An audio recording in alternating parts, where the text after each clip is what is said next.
अस्सलाम वालेकुम students, welcome back to Ultra Learning Academy. Students, previous lecture में हमने पढ़ा था टर्मिनोलॉजीज ऑफ एनाटॉमी। तो कुछ हमारी रहती थी, लेक्चर लंबा हो रहा था तो मैंने इसलिए कुछ स्किप कर दी थी। आज वो हम टर्मिनोलॉजीज कंप्लीट करेंगे और उसके बाद जो है हम नेक्स्ट टॉपिक भी पढ़ेंगे साथ। तो टर्मिनोलॉजीज ऑफ एनाटॉमी में हमारी दो रहती थी, जो कि थी प्रॉक्सिमल और डिस्टल। नंबर 1 पे प्रॉक्सिमल। प्रॉक्सिमल क्या होती है? हमारी बॉडी का एक रेफरेंस पॉइंट होता है, एक ओरिजिन होता है जहां से हमारी बॉडी को मेन ओरिजिन मिलता है। तो उसको जो करीब होगा, नियर टू रेफरेंस पॉइंट, उसको हम कहेंगे प्रॉक्सिमल। और जो दूसरा इसका है डिस्टल, जो अवे फ्रॉम रेफरेंस पॉइंट होगा उसको हम कहेंगे डिस्टल।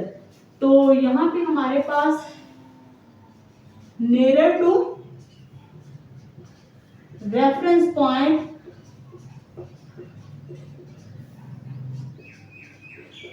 Called proximal. ये एमसीक्यूज के लिए मोस्ट इंपॉर्टेंट है। अब हम इसकी एग्जांपल देखते हैं।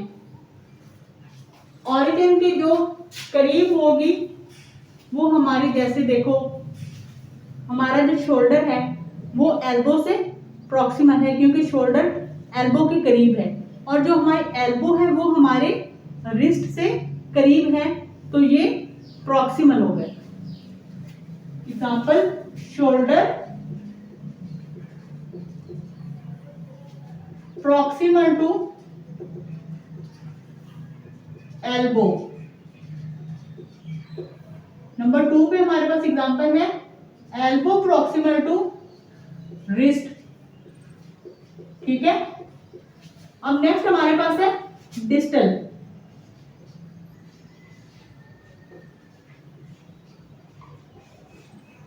डिस्टल का मतलब है अवे फ्रॉम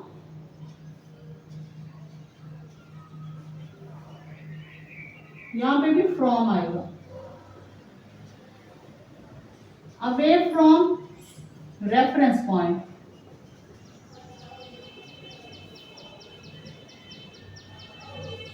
फॉर एग्जांपल, अब ये देखें हमारा जो एल्बो है वो रिस्ट से अवे है, तो इसको हम कहेंगे distal. Shoulder away from distal from distal to wrist। मतलब हमारा जो कंधा है वो हमारे हाथ की जो हड्डी है उससे दूर है। ये हमारे पास प्रॉक्सिमल और डिस्टल होगी। ठीक है, ये हमारी टर्मिनोलॉजीज ऑफ एनाटॉमी कंप्लीट हो गई हैं। अब नेक्स्ट टॉपिक हमारे पास है कंबाइंड टर्मिनोलॉजीज। अब देखते हैं हमारे पास जो है कंबाइंड टर्मिनोलॉजीज क्या हैं।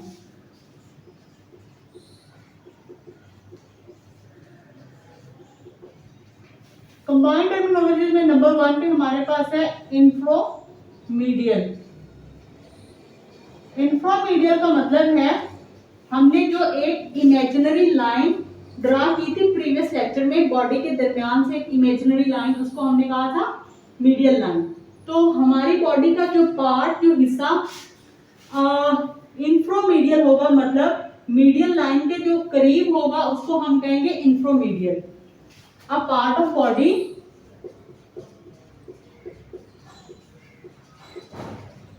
that is near to midline, medial line कहते हैं।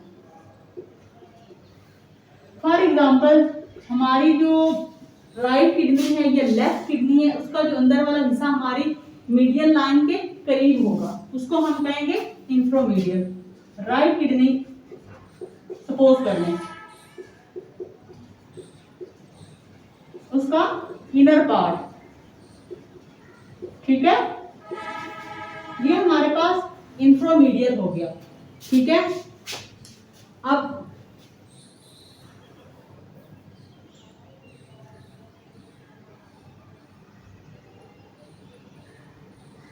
इंफ्रामीडियल के बाद हमारे पास है इप्सिलेटरल।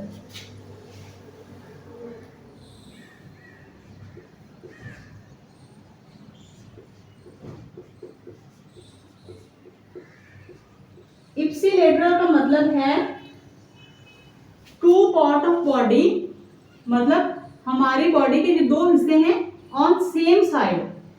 देखिए हमारा जो राइट आर्म और राइट लेग है ये दोनों एक साइड पे हैं, तो हम इसको कहेंगे इप्सिलेटरल।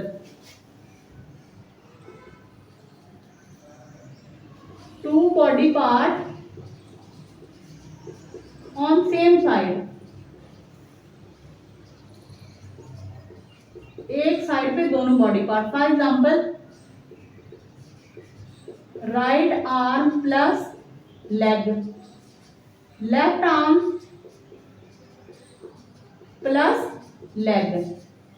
ठीक है, ये दोनों एक साइड पे हैं, तो इसको हम कहेंगे इप्सिलेटरल। नेक्स्ट हमारे पास है कंट्रालेटरल। नंबर 3 पे कंट्रालेटरल। कंट्रालेटरल का मतलब है two part of body that is opposite on each side, मतलब दोनों जो बॉडी पार्ट है वो ऑपोजिट हो। जैसे हमारा लेफ्ट आर्म और राइट आर्म और लेफ्ट आर्म, लेफ्ट लेग और राइट लेग, दोनों जो बॉडी पार्ट है वो ऑपोजिट है एक दूसरे के। इप्सिलेटरल में दोनों जो बॉडी पार्ट थे सेम साइड पे, और कंट्रालेटरल में टू पार्ट ऑफ बॉडी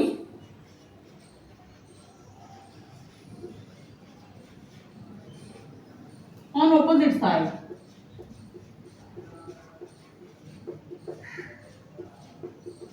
ठीक है, तो यहां पे एग्जांपल हमारे पास आएगी left arm plus right arm. ठीक है, next left leg plus right leg, ये हमारे पास इप्सिलेटरल और कंट्रालेटरल हो गए। नेक्स्ट हमारे पास जो हमारी नेक्स्ट टॉपिक है वो है बोन्स मूवमेंट टर्मिनोलॉजीज, मतलब हमारे ऐसी हड्डियां जो मूव करती हैं। फॉर एग्जांपल हमारी नी, हमारे जो घुटना है वो हमारी हड्डी मूव करती है, हमारा जो शोल्डर की हड्डी है वो मूव करती है, इनको हम कहते हैं बोन्स मूवमेंट टर्मिनोलॉजीज।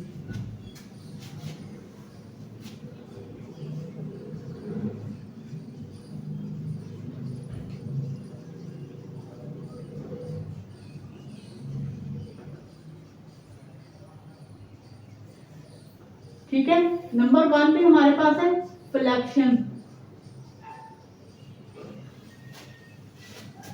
अब जो फ्लेक्शन है, flexion is a bending movement in which the angle between two bones decreases, मतलब जिसमें हमारी जो हड्डी होती है ना उससे जो डिस्टेंस होता है वो डिक्रीज होता है। अब देखें ये मेरी एल्बो की हड्डी है, इसको मैंने यूं मूव किया तो डिस्टेंस डिक्रीज हो गया। ठीक है, इसको हम फ्लेक्शन कहेंगे। और जो है हम इसको स्ट्रेट कर दिया तो इसको हम कहेंगे एक्सटेंशन, जिससे डिस्टेंस जो है इंक्रीज हो गया। ठीक है, तो इसकी डिफाइन होगी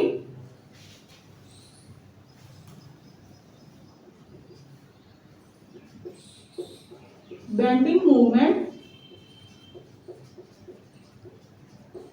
in which difference between angle decrease होगा। ठीक है, और नंबर फ्लेक्शन के बाद हमारे पास है जो दूसरी हमारी है, इसकी साथ एक्सटेंशन है। एक्सटेंशन का मतलब है बेंडिंग मूवमेंट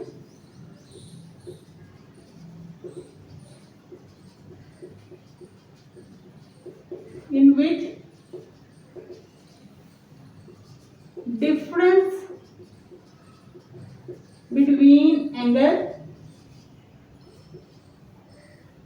इंक्रीज हो जाएगा। ठीक है, इसमें जो डिफरेंस होगा वो इंक्रीज हो जाएगा। अब देखिए फ्लेक्शन की एग्जांपल होगी एल्बो को बेंड करना और एल्बो को सीधा करना, मतलब वो एक्सटेंशन हो जाएगा, जिस तरह मैंने आपको मूव करके भी दिखाया। ये फ्लेक्शन और ये एक्सटेंशन। नेक्स्ट हमारे पास है एबडक्शन, ए बी से। ठीक है, एक पहला हमारे पास एबडक्शन और दूसरा हमारे पास है अडक्शन, डबल डी। ठीक है, इनका डिफरेंस आपने नहीं बोलना।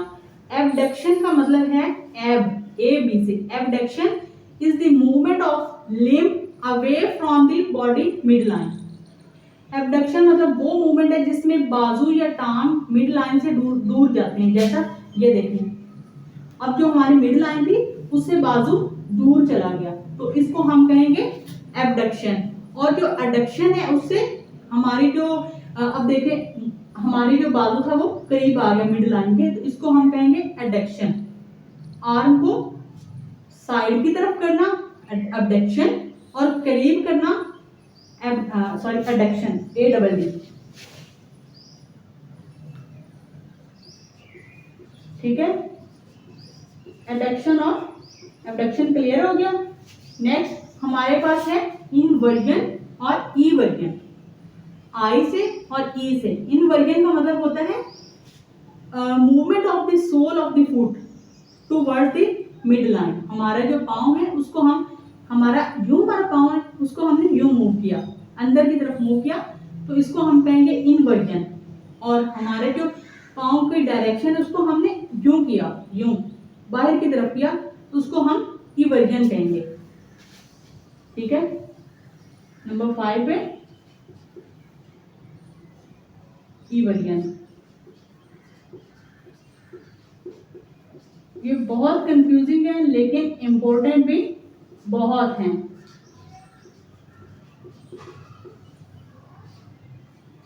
इवर्जन में हम लिखेंगे movement of the sole of the foot towards the mid line.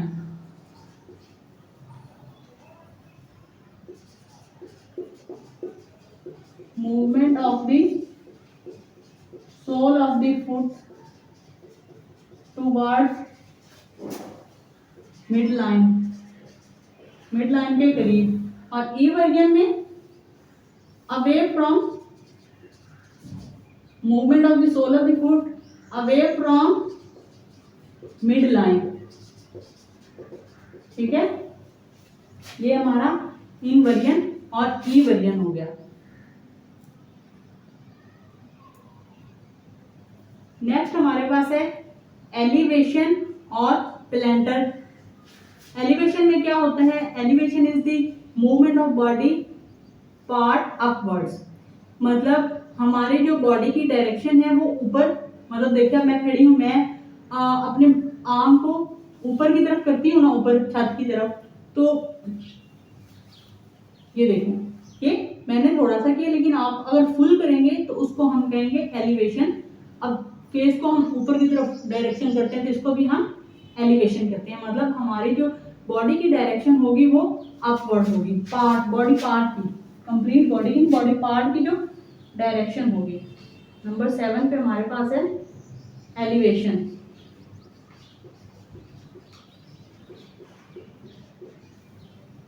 Movement of the part of body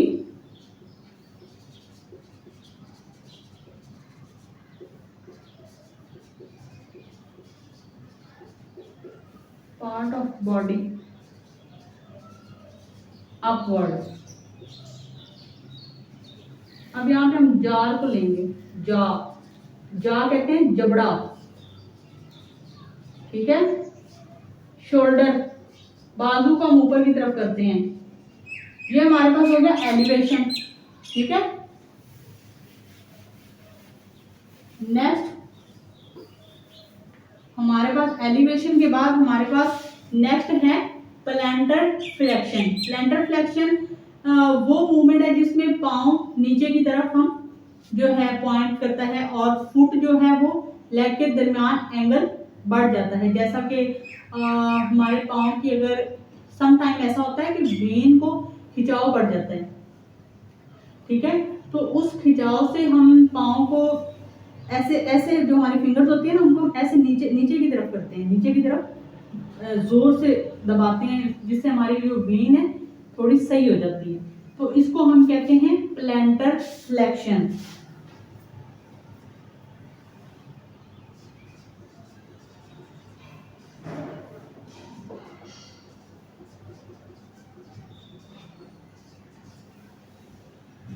इसकी डिफाइन होगी, plantar flexion is the movement of the foot in which the angle between the foot and leg increases. Angle between foot and leg increases, ठीक है। इसकी जो है example, पैर की जो उंगलियां होती हैं के बाल खड़ा होना,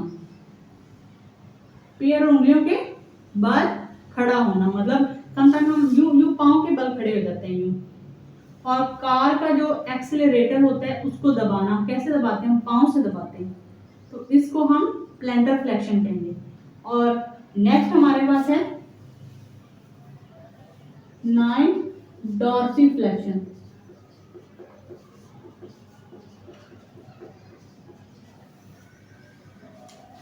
Dorsiflexion is the movement of the foot in which the angle between the foot and leg decreases. इसमें increase, angle between foot and leg increase हुआ था, ये देखिए। और इसमें angle between foot and leg increases, ठीक है।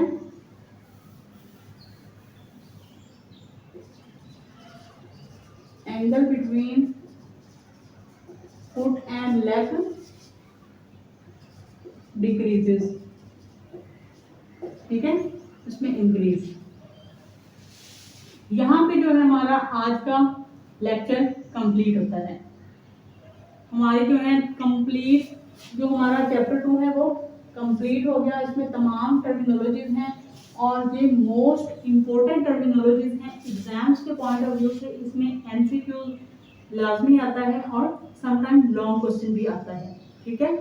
इनको आपने अच्छे तरीके से प्रिपेयर करना है। कोई भी चीज़ जो है समझ ना आए तो आपने जो है इनबॉक्स में पूछ लेना है। मैं बहुत मेहनत एफर्ट से वीडियोस बनाती हूँ। अगर आपको पसंद आए तो काइंडली सब्सक्राइब और लाइक लाजमी कीजिएगा। मिलते हैं नेक्स्ट लेक्चर में, तब तक के लिए अल्लाह हाफिज़।